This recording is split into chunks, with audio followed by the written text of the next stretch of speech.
The one guy I think will be a breakout guy this season.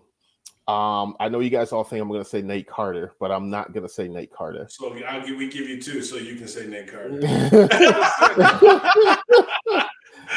But I think that the breakout guy this season is going to be Noah Kim. Noah Kim's going to be the guy that's going to lead the team. When you talk about quarterbacks, and I once talked to a quarterbacks coach about a quarterback, and I'm not going to mention this quarterback. And the coach told me, I was like, I asked this coach, what is so good about this player? And this said, he just has moxie. And I was like, well, what's moxie? And he's like, moxie is it.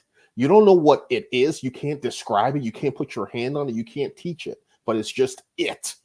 This kid, Noah Kim, has moxie. He has it. He has a strong arm. He's fast. He's a proven winner at the high school level. I know things transition a little bit when you get to the collegiate level with, disguises, reads, and everything like that. But I think he's the guy that can put the Spartans in the best position to be successful on the field. Every time he's come in to a game as a Spartan, it's been that spark. He's been that spark plug for the offense. Come in there and he slings it around. And I love the fact that he has no fear. He's going to go out there. He's going to throw some. He's going to, make you scratch your head 1 or 2 times, but he's going to bounce back from that.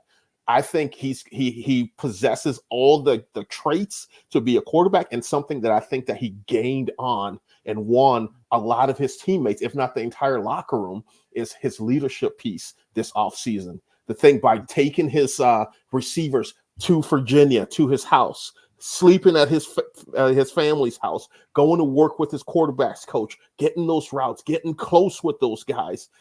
He has that moxie. And I think Noah Kim is going to be that guy this year. Love it.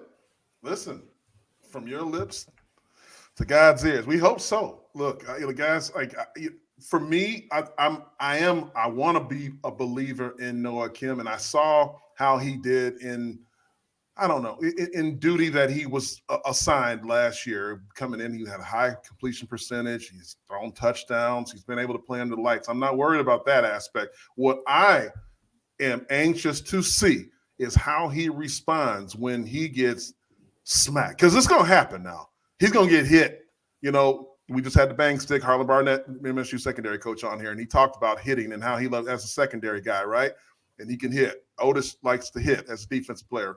But when you talk about 300-plus pound defensive linemen that can run sub 5 second 4.8 40s, that can bench over 500 pounds, like a guy like Simeon Barrow, right? That's a guy who I'm talking about. That's who I believe is going to be Michigan State's highest drafted player next year. That's who I think is going to be a breakout player. But when a guy like that barrels down on you, because he's never been able to hit him in practice, right? He's got a red jersey, and we want to keep our guys healthy.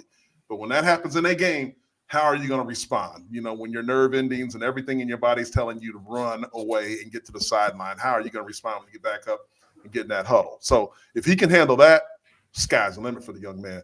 But for me, it's a kind of a comment, and I'm, telling you who I think the breakout guy is. That's Simeon. Big Sim, that's the guy for me. Otis? Hey, I'm conflicted because I don't want anybody to feel like I'm singling out or I got favoritism, but I've been at practices. I've seen body of work. And for me, we did talk about we was going to choose 2, but now I'm just going to go with 1, right? But you changed it, boss. You were the one that changed it, boss, 1. Man. I did. I know. I did. So 1, I got to give love to Montorie Foster Jr. Like, I think he is our one guy that is going to take us to the promised land. But I will give some love to that later when we get him on the show. But Malik Spencer, going to practice, and it's hard to not just look at everybody. I got to gravitate to the player, like team you played or the position you played. But this guy obviously had an injury coming in. Would have played a lot more as a true freshman, but had the shoulder injury. But when he got into that Maryland game, like, this man immediately made an impact. Like, we're talking flying around. I think we talked about moxie on the quarterback. He has an it factor, and it's all about effort and the toughness piece of it. Just go hard, fast, like make a mistake fast. I'd rather you make the mistake fast than you being hesitant and you make a terrible mistake. But going to practice this summer, he has the leadership quality that Xavier Henderson, had. Having 1 year with Xavier Henderson, you can tell there's been some good mentorship there from a standpoint of what to do. But he's back there, man, and he looks the part. He looks the NFL body part. Like, you can tell, like, looking at him, he has the makeup of bringing the secondary back to life. And so being young too, like, we got 2 sophomores, but him being a sophomore, that's even better for excitement for Spartan Nation to understand. We got a young secondary, and Malik Spencer is my breakout Spartan. Hey man, look, we got Noah Kim, Simeon Barrow, and Malik Spencer. That's who we look. I can live with. And just so you guys, just like we were restricted to 3. We each had to pick one because there's a lot of guys that we feel are going to be guys that's going to be dogs this year. That's going to step up.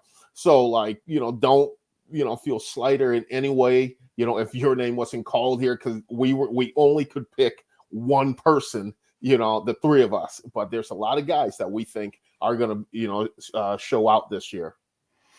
I know, like, we were doing our production call, and it was like, I think the offensive line, I think the receivers, I think the running backs, the quarterback, the defensive line, like the whole team, right? We're fans too, right? We get it, but when somebody puts a gun to your head and says you get one choice and that's it. We thought we had 2, but Boss Man said 1. So this is what we got.